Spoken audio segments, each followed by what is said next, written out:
Hi, I'm Rachel, and this is my April 2024 Would You Read It Challenge video. The Would You Read It Challenge is a tag that was brought to BookTube by Ed2 Brody, who I'll link down below. The purpose of the original tag was to pick a variety of books based on whatever, parameters you'd like, read the first sentence of each of those books, and then ask your audience, would you continue with said books? I thought that one sentence is too short to make that, decision based from.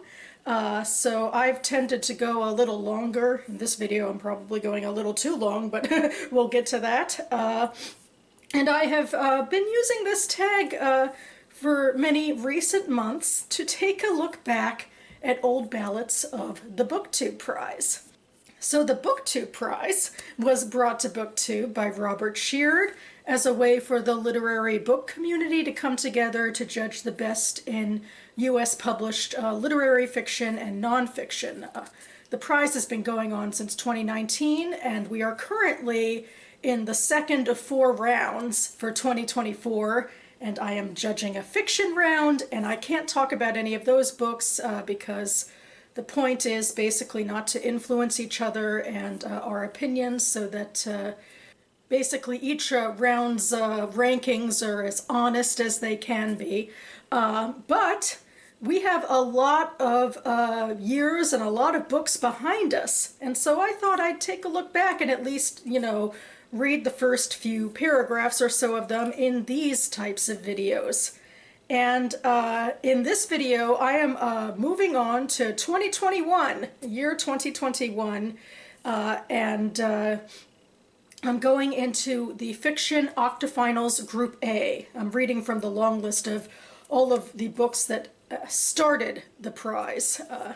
So yeah, I'm also, technically ignoring nonfiction for a couple of reasons. Maybe the biggest of which is, despite the fact that I read nonfiction for the BookTube Prize and elsewhere in my reading life, I am at heart a teen fiction person. So anyway, none of these books ended up making it to the finals in 2021, but I ended up reading one of them on my own and enjoying it, so there's that. But now I'm going to read the first few paragraphs or so with you, then, share the book titles and covers, and then give some brief thoughts. So here we go. Starting with book number 1, Interior, Golden Palace. Ever since you were a boy, you dreamt of being Kung Fu Guy. You are not Kung Fu Guy. You are currently background Oriental male, but you've been practicing. Maybe tomorrow will be the day. Interior, Golden Palace. Ever since you were a boy, you dreamt of being Kung Fu Guy. You are not Kung Fu Guy. You are currently Oriental Guy making a weird face, but you've been practicing. Maybe tomorrow will be the day. Take what you can get. Try to build a life.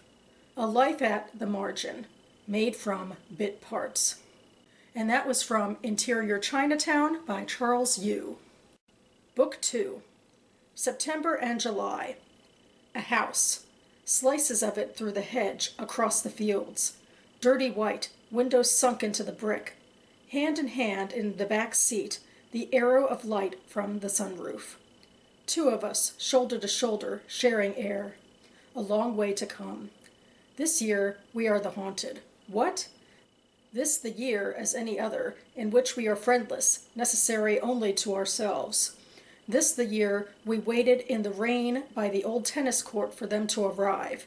Sounds on the radio. Higher temperatures are coming from the south. Police in Whitby. The shush-shush of Mum's hands on the wheel. Our thoughts like swallows. Front of the car rising and falling like a bow. There is sea out there somewhere, pulling the duvet over our heads. Then there's a break. This the year something else is the terror. The road edging away and then dropping from sight, the judder, judder, judder as we move from tarmac to dirt. Is Mum crying? I don't know. Should we ask? No answer to that, and anyway, the house is there now, and no time to go back or try again or do things over. This the year we are houses, lights on in every window, doors that won't quite shut. When one of us speaks, we both feel the words moving on our tongues. When one of us eats, we both feel the food slipping down our gullets. It would have surprised neither of us to have found, slit open, that we shared organs, that one's lungs breathed for the both, that a single heart beat a doubling, feverish pulse. And that was from Sisters by Daisy Johnson. Book 3. Everybody said, "So?" As in, "So what?" As in, shoulder shrug, or "What do you expect me to do about it?" Or "I don't really give a fuck." Or "Actually, I approve of it. It's fine by me." Okay, not everybody said it. I'm speaking colloquially, like in that phrase, "everybody's doing it."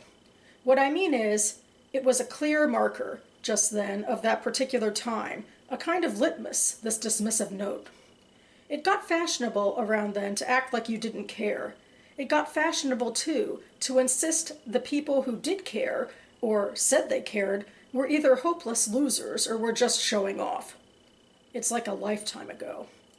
But it isn't. It's literally only a few months since a time when people who'd lived in this country all their lives, or most of their lives, started to get arrested and threatened with deportation or deported. So?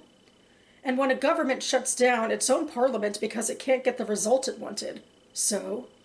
And when so many people voted people into power who looked them straight in the eye and lied to them. So? When a continent burned and another melted. So? When people in power across the world started picking off groups of people by religion, ethnicity, sexuality, intellectual or political descent. So? But no, true. Not everybody said it.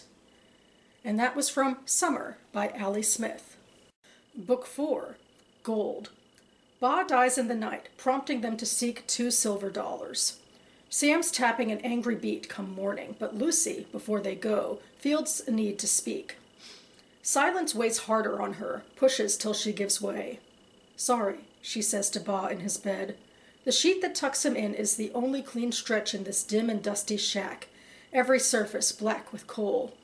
Ba didn't heed the mess while living, and in death his mean squint goes right past it, past Lucy. Straight to Sam. Sam the favorite, the round bundle of impatience circling the doorway in 2 big boots. Sam clung to Ba's every word while living, and now won't meet the man's gaze. That's when it hits Lucy. Ba is really gone. She digs a bare toe into the dirt floor, rooting for words to make Sam listen, to spread benediction over years of hurt. Dust hangs ghostly in the light from the lone window. No wind to stir it. Something prods Lucy's spine. "Pow," Sam says. 11 to Lucy's 12, wood to her water, as Ma liked to say. Sam is nevertheless shorter by a full foot. Looks young, deceptively soft. "Too slow. You're dead." Sam cocks fingers back on pudgy fists and blows on a muzzle of an imagined gun, the way Ba used to. "Proper way to do things," Ba said, and when Lucy said, "Teacher Lee says these new guns won't clog and don't need blowing," Ba judged the proper way was to slap her. Stars burst behind her eyes, a flint of pain sharp in her nose. Lucy's nose never did grow back straight. She thumbs it, thinking. Proper way, Ba said, was to let it heal itself. When he looked at Lucy's face after the bloom of the bruise faded, he nodded right quick, like he'd planned it all along. Proper that you should have something to remember you for sassing. And that was from How Much of These Hills is Gold by C. Pam Zhang. Book 5. I have a pact with myself not to think about money in the morning. I'm like a teenager trying not to think about sex. But I'm also trying not to think about sex, or Luke, or death, which means not thinking about my mother, who died on vacation last winter. There are so many things I can't think about in order to write in the morning. Adam, my landlord, watches me walk my dog. He leans against his Benz in a suit and sparkling shoes as I come back up the driveway. He's needy in the morning. Everyone is, I suppose. He enjoys his contrast to me in my sweats and untamed hair. When the dog and I are closer, he says, "You're up early." I'm always up early. So are you. Meeting with the judge at the courtyard at 7 sharp. Admire me, admire me, admire judge and courthouse and 7 sharp. Somebody's got to do it. I don't like myself around Adam. I don't think he wants me to. I let the dog yank me a few steps past him toward a squirrel squeezing through some slats at the side of his big house. So, he says, unwilling to let me get too far away, how's the novel? He says it like I made up the word myself. He's still leaning against his car and turning only his head in my direction, as if he likes his pose too much to undo it. It's all right. The bees in my chest stir. A few creep down the inside of my arm. One conversation can destroy my whole morning. I've got to get back to it. Short day, working a double. I pulled the dog up Adam's back porch, unhook the leash, nudge him through the door, and drop quickly back down the steps. How many pages you got now? Couple of hundred, maybe. I don't stop moving. I'm halfway to my room at the side of his garage. You know, he says, pushing himself off the side of his car, waiting for my full attention. I find it extraordinary that you think you have something to say. And that was from Writers and Lovers by Lily King. And finally, Book 6. Jivan, you smell like smoke, my mother said to me. So I rubbed an oval of soap in my hair and poured a whole bucket of water on myself before a neighbor complained that I was wasting the morning supply. There was a curfew that day. On the main street, a police jeep would creep by every half hour. Daily wage laborers, compelled to work, would come home with arms raised to show that they had no weapons. In bed, my wet hair spread on the pillow. I picked up my new phone, purchased with my own salary, screen guard still attached. On Facebook, there was only one conversation. These terrorists attacked the wrong neighborhood. Kolobajan train attack, undefeated. Friends, if you have 50 rupees, skip your samosas today and donate to... The more I scrolled, the more Facebook unrolled. News clip exclusively from 24 Hours shows that candlelight vigil at... The night before, I had been at the railway station, no more than a 15-minute walk from my house. I ought to have seen the men who stole up the open windows and threw flaming torches onto the halted train. But all I saw were carriages burning, their doors locked from the outside and dangerously hot. The fire spread to huts bordering the station, smoke filling the chests of those who lived there. More than 100 people died. The government promised compensation to the families of the dead, 80,000 rupees, which, well, the government promises many things. And that was from A Burning by Megha Majumdar. Okay, well, I think I'll start at the very end with this one because A Burning is the book that I read. And I really liked the book. I feel like, this beginning is okay. I guess it's a little stumbly, I think, some of the language. And Jivan is one of 3 narrators, and frankly, she might be the least interesting to me, although she's sort of the linchpin on which the story runs. You might be able to tell there's been, a terror attack at a train station, and a bunch of people on social media aren't happy about it. Jivan specifically doesn't have a lot of faith in her government, and that is going to spiral on her when she posts something to Facebook that puts her in their crosshairs, and she's pretty much arrested as a scapegoat for this crime, for being in the wrong place at the wrong time and, posting the wrong thing on Facebook. I think the more interesting characters are these 2 side characters who are part of Jivan's life. There's Lovely, who is a Hijra, part of the Indian transgender community, who Jivan was teaching her English because Lovely wants to go into Bollywood and become a star. And then there's P.T. Sir, who was a teacher at Jivan's school, but Jivan had to quit in order to help take care of her family because they were impoverished. And there's a lot in here about Indian culture, about chasms between Hindu and Muslim societies, and about rising Hindu nationalist movement that P.T. Sir particularly gets involved in. And I just feel like there's some really interesting questions about the 2 of them, that they like Jivan, but there's these, societal pressures that are encouraging them to sort of ignore what's happening to her and not to help her, and, why they might do that. And there's a lot of interesting, cultural and political things going on in this novel. Jivan herself is kind of a stand-in for those problems in a lot of ways, but ultimately, I really found the story very compelling. I have my review of it linked down below. From there, I think I'm going to just start at number 1 and go through number 5, because as it happens, I think they go from my least favorite to my most favorite of unread books. So book number 1 is very experimental writing. It's like written like a screenplay, which seems to be about this Asian actor who might want to break into a more fun role than sort of a background character who doesn't have much going on. I mean, Kung Fu guy doesn't necessarily sound like a nuanced character, but is probably more fun than, Asian guy in the background character. But, this sort of writing, it just seems, I don't know, overly simplistic to me, and doesn't draw me in. Book 2 is Sisters, and with that one, I think this one is a little hoity-toity and a little too high on itself, especially that first paragraph, which is just entirely scene setting, and we have little idea about what's going on. There's a little more action in the second paragraph where it seems like there's a crash, but still, they're not giving us much context about who these people are. Just that the two sisters have this like eerie, sort of Siamese twin thing kind of going on, which, feels more like a stereotype archetype than, something real. So it didn't really grab me much either.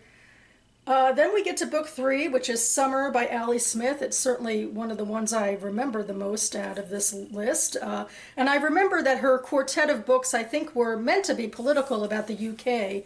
And this first page is definitely asking a bunch of political questions about government unrest in the UK around the time I think that Smith was writing it. That's my assumption.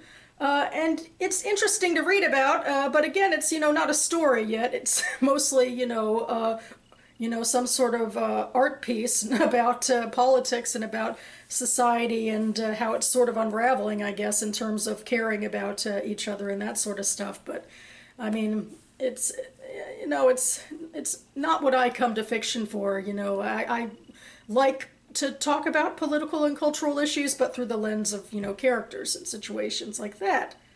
So, yeah, then we move on to book 4, which is How Much of These Hills is Gold. We have a family drama situation where a father has died, overseen by his 2 children, and we get, I think, mostly from Lily's perspective, how he was abusive to her and favored her brother instead. And actually, it's compelling stuff. Maybe a little on the dramatic side, obviously, to draw us in. But I move on from here maybe if I had the book in front of me. But not as much as I probably would with book 5, which is Writers and Lovers by Lily King, which is probably the book I remember the most, or would have interested me the most out of the 5 I haven't read yet anyway. Even though, technically speaking, it's like pedestrian writing. It seems less literary or experimental than the other 5, or other 4. I guess other 5, including a burning. But, it's easy to read, and I have a bias, I guess, because I'm also a struggling writer, so it's fun to read about. Or, depressing and anxiety producing to read about. But, sometimes, something, that's actually readable might be a nice fit for a reading activity. So I still feel like that book, out of all of the ones I haven't read, is the one I'd like to add to my TBR the most. I probably won't, because there are so many other books to read, and I have a towering TBR as it is already. But those are my general thoughts about the books. And that about covers it for me now. I'd love to hear your thoughts about any of these books. If you've read them, or if you haven't, feel free to comment below. And I will also have the Goodreads links for all 6 of these books listed down below if you'd like some more information. So, we are reaching the end of April, and I'm hoping to squeeze in a couple more videos. And I think I'm going to go ahead and try to get in my poetry video, my annual poetry video for National Poetry Month before the month is over. That would be a good thing, and it would also be good to read a volume of poetry, which I definitely don't do enough of, so excited to get that going. And so stay tuned for my thoughts. It will be on this collection. I hope you are all enjoying whatever it is that you are reading. If it's poetry, if it's books for the BookTube prize, hopefully we have enough time yet that none of us are too under the wire, although I'm going slower than I should be with my ballot this round, so I should pick up the pace in May, definitely. So there we have that. Yeah, and in the meantime, thanks so much for watching, everyone, and I'll see you next time.